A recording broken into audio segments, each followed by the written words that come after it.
Insya Allah akan terbuka 19 juta lapangan pekerjaan untuk generasi muda dan kaum perempuan. 5 juta diantaranya adalah green jobs. Oke, ini janji calon wakil presiden, sekarang wakil presiden 19 juta terbuka. Itu di mana sih, Dap? Ya itu kan angka optimis, kenapa kita tidak? Harus Optimis? yakin dong. Angka optimis. Dari mana angkanya? Kan banyak ruang-ruang kerjaan yang dilakukan oleh pemerintah. Kayak kita hari ini melakukan kolaborasi dengan misalnya Kementerian Pertanian. Kementerian Pertanian itu akan membuka para petani-petani milenial. Kemudian di Kementerian BUMN, kemudian ada beberapa kementerian yang lain, belum lagi Badan Halal. Kemarin Badan Halal itu Pak Haikal menyampaikan kita bisa kok sekitar 10.000. Jadi ruang-ruang lapangan pekerjaan ini memang sedang kita ciptakan, belum lagi nanti ada Danantara. Danantara proyek kerja investasi juga, pasti serapan tenaganya juga besar. Baik. Wakil Menteri Tenaga Kerja Emmanuel Ebenezer terlihat gagap saat mencoba menjawab janji kampanye Gibran yang akan membuka 19 juta lapangan kerja. Sangat mungkin, siapa yang tidak mungkin? Nah, tinggal begini, negara ini juga harus ramah dengan para pengusaha-pengusaha terkait izin. Terkadang izin juga menjadi kendala. Kadang kan mereka juga cerita ke kita, Pak ini gimana? Kita mau menciptakan lapangan pekerjaan, izinnya dipersulit. Yang mempersulit siapa? Ya nggak tahu tuh birokrat-birokrat itu tuh. Pemerintah. Ya nggak tahu lah, saya nggak mau jawab itu. Yang ngori izin siapa? Ya nggak tahu. Makanya saya kadang-kadang heran, kita bernegara udah kayak ormas, kayak LSM. Oke. Nah ini yang membuat kita sebetulnya sedikit prihatin lah ya. Problem bangsa ini nih, preman, ormas, belum lagi izin-izin yang dipersulit, ya akhirnya merusak investasi kita. Seharusnya kalau pemerintah ramah terhadap investasi, ya sudah dong dikasih kelonggaran. Nah, aparat penegak hukumnya kan hari ini luar biasa, mereka mau bekerja sama, kolaborasi dan sebagainya. Agar narasi soal Indonesia ke depan lebih baik itu benar-benar bisa terwujud di 2045 nanti. Soal apa? Ya. Indonesia rakyatnya bisa tidur nyenyak. Hari ini gimana mau tidur nyenyak? Baru bangun pabrik, nurunin semen, minta duit.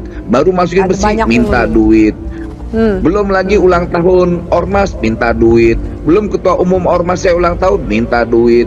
Belum lebaran, minta duit. Dan kenapa itu nggak bisa diberesin sih, Bang Noel? Kenapa? Wakil Menteri Tenaga Kerja Emmanuel Ebenezer mengatakan, Indonesia mengalami kerugian hingga ratusan triliun rupiah akibat investasi yang batal dan keluar dari kawasan industri, dampak dari premanisme organisasi kemasyarakatan. Menurutnya, ormas tersebut menyebabkan gangguan keamanan karena masuk ke kawasan industri untuk melakukan demonstrasi. Saya tidak mau tahu ke depan nanti, karena perusahaan-perusahaan ini, industrial ini sudah membayar pajak lewat negara. Jadi nggak ada hak-hak preman, hak-hak ormas, RT, RW, lurah, kepala desa minta-minta duit lagi. Dan itu komitmen Kang Deddy tuh. Karena pajak mereka kan sudah ada lewat negara, lewat pemerintah pemerintah provinsi, pemerintah kota gitu loh.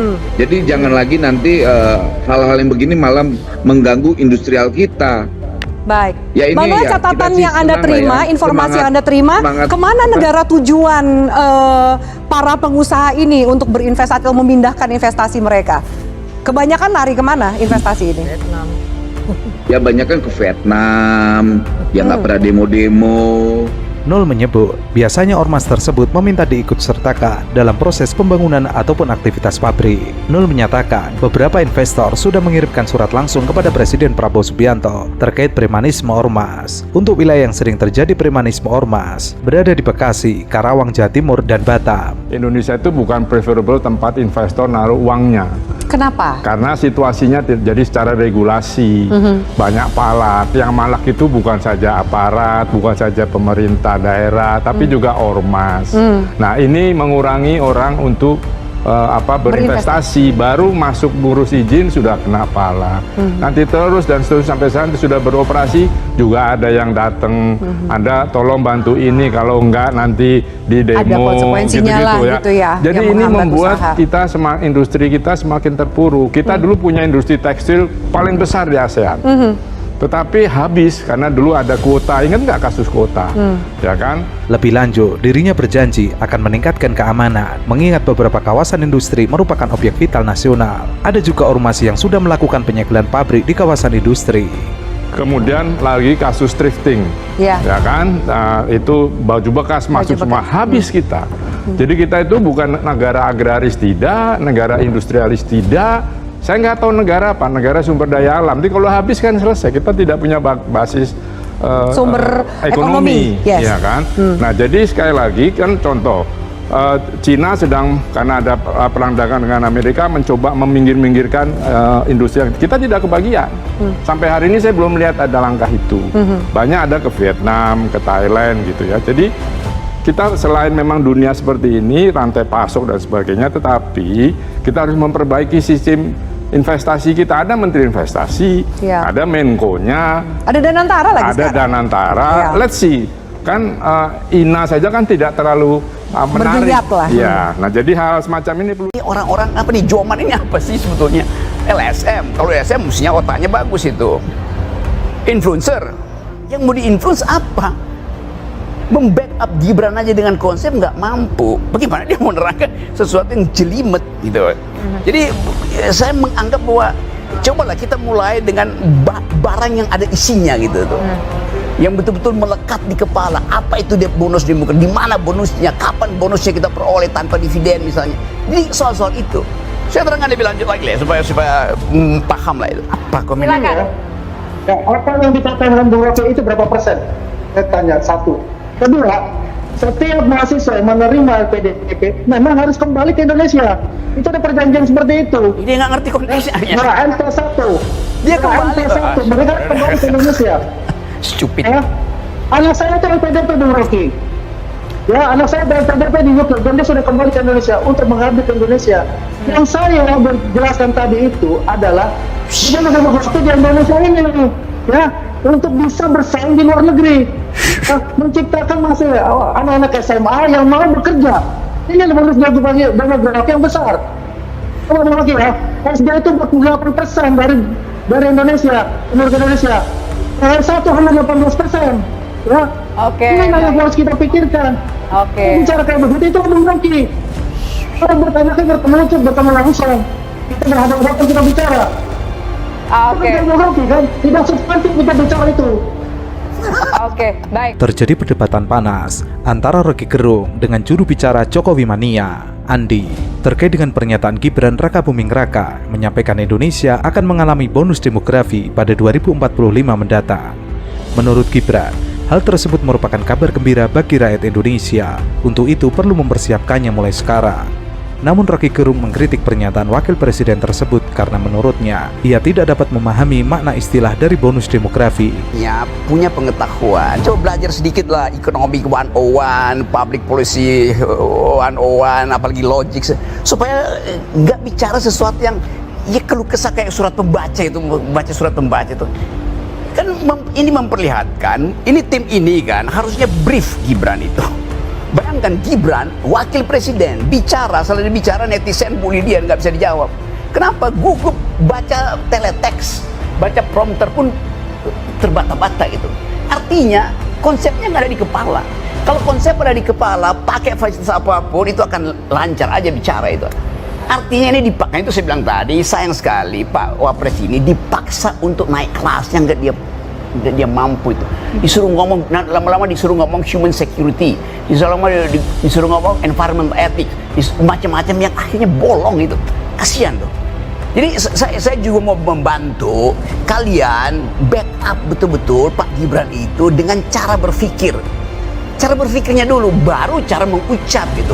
Kalau cara berpikir bagus, cara mengucap itu dengan sendirinya mewakili cara berpikir. Menurut Bung Rocky, apa yang disampaikan oleh Wakil Presiden Republik Indonesia Gibran Rakabuming Raka mengenai bonus demografi dan masa depan Indonesia, nggak ada poin di situ. nggak ada poin di sana. Menurut Rocky, bonus demografi akan benar-benar terjadi jika bersamaan dengan bonus-bonus lainnya. Hal tersebut tidak hanya berbicara terkait jumlah penduduk, namun juga bagaimana kualitas mereka.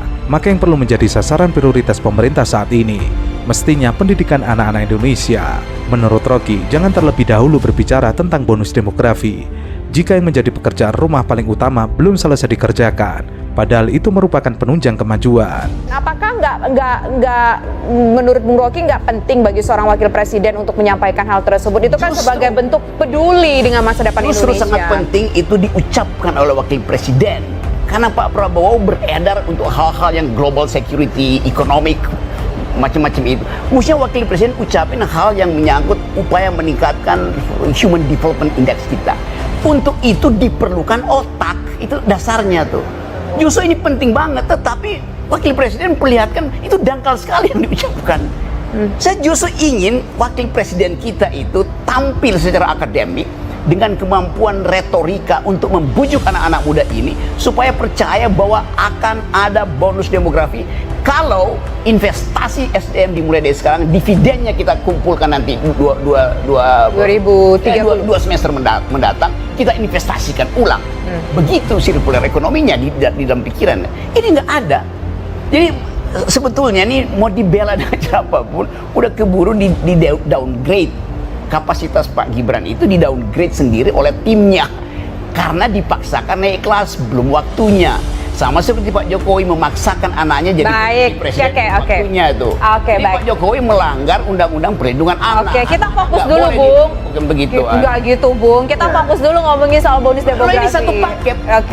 Bonus demografi harus dihasilkan pertama-tama oleh otak wakil presiden. Menurut Rocky, tidak heran jika Gibran tidak memahami istilah semacam itu, karena yang disampaikan tidak keluar dari pikirannya sendiri. Hal tersebut terlihat saat Gibran berbicara di depan kamera. Tatapannya terlihat kosong. Jika memang disampaikan tersebut telah terkonsep di dalam kepalanya, maka dengan segala teknik apapun bisa ditaklukkan. Demikian, lebih senang untuk orang Indonesia, karena pun kalau yang lembur, dia tidak mengatakan dia meminta untuk lembur. Beda dengan orang Vietnam. Kenapa saya tahu itu? Karena saya mengerjakan itu. Ya, melatih juga mereka untuk bisa dikirim ke Jepang dan dikirim ke Jerman. Seperti itu. Jadi jangan sampai ya kita ini mendowngrade lah apa yang dilakukan oleh teman-teman kita untuk bisa bekerja dan bisa membuka lapangan pekerjaan di luar negeri untuk itu. Gitu, Mbak. Oke. Poin mendowngrade-nya ini bagaimana? Menurut Pak Andi, mendowngrade-nya ini dari aspek apa? Apakah kita, Bung Andi, ngerasa ada yang underestimate? Kalau tadi komen-komennya dari Bung Rocky tadi kan bahasanya pesimis semua itu saya lihat. Waduh. Apa? Bahasanya bersinggung. Pesimis lah. Pesimis. Berapa? Pesimis. Oke, bahasa pesimis. Bung Rocky dia nggak pesimis nih melihat masa depan Indonesia. Saya seorang pesimis yang rasional, dia optimis yang irasional. Belajar 101, economics 101. Emang kenapa kemudian istana takut banget Gibran ini akan dilengserkan sepertinya? Ya, desakan-desakan soal Gibran belakangan ini kan mulai memanas nih, Pram. Terutama ya soal bagaimana kemudian akun Fufu Fafa yang merefer ke Gibran itu. Gimana, Cak, akun Fufu Fafa itu, Cak? Jadi dari awal mereka sudah bersepakat ngumpanin ke gue bicara soal Fufu Fafa. Iya, dan sebenarnya Gibran ini kan juga tidak diterima sepenuhnya oleh orang-orang di sekitarnya Prabowo gitu. Ya, Husein juga tahu lah informasinya. Kali ini gue normatif aja ya. Nggak bisa. Yang gue dengar setelah muncul kehebohan Fufu Fafa ini, di internalnya Prabowo itu bergejolak juga tuh. Mereka banyak yang marah. Betul, Pram. Gimana, Pram? Terbagi dua kelompok itu. Nah, gimana, Cak? Dua kelompok ini adalah kelompok yang mengampuni masa lalu dan kelompok yang mempermasalahkan masa lalu. Fufu Fafa ini memang menarik, Pak Gun, kan tidak hanya terjadi 2 minggu ya gitu, tapi menurut saya ini bisa terus di-maintain gitu ya gitu.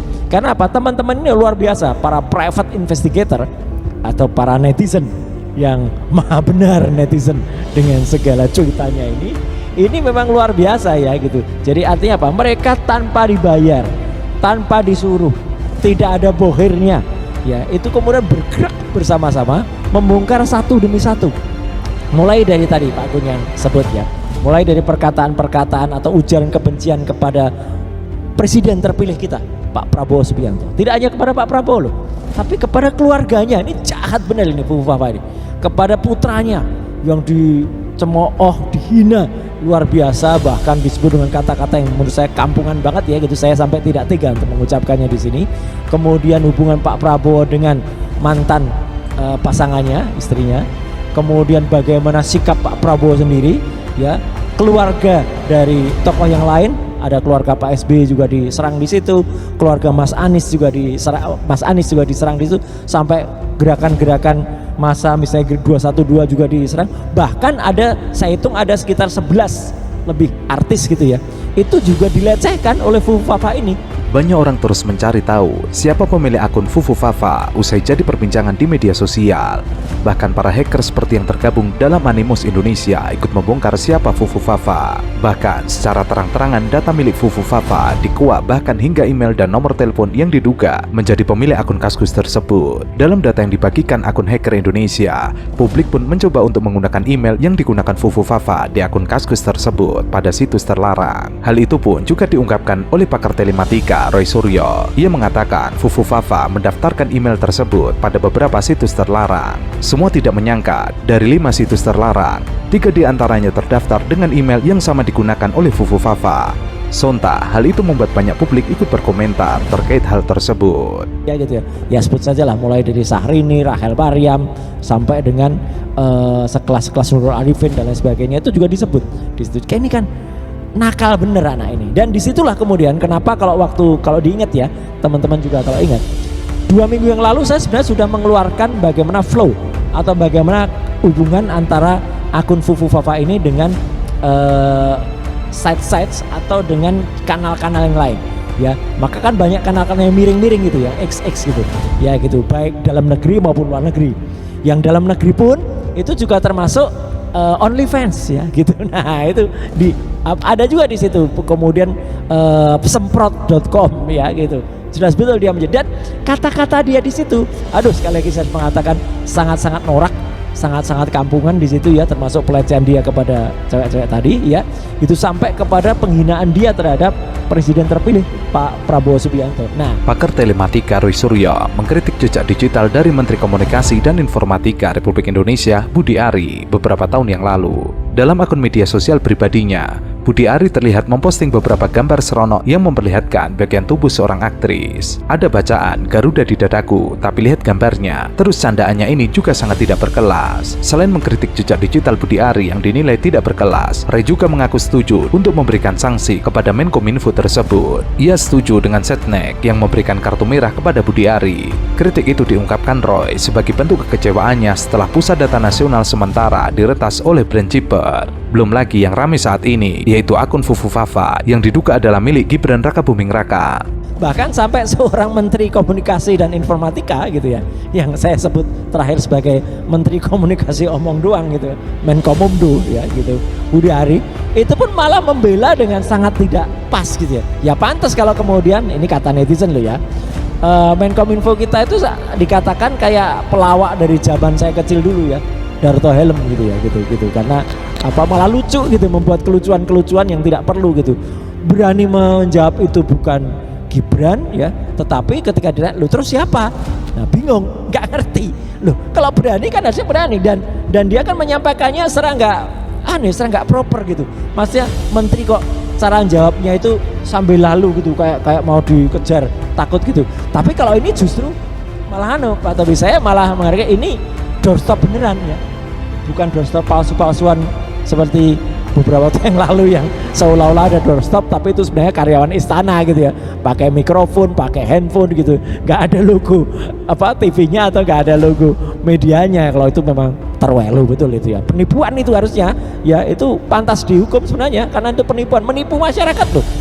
Emang kenapa kemudian istana takut banget Gibran ini akan dilengserkan sepertinya? Ya desakan-desakan soal Gibran belakangan ini kan mulai memanas nih Pram, terutama ya soal bagaimana kemudian akun Fufufafa yang merefer ke Gibran itu. Gimana Cak akun Fufufafa itu Cak?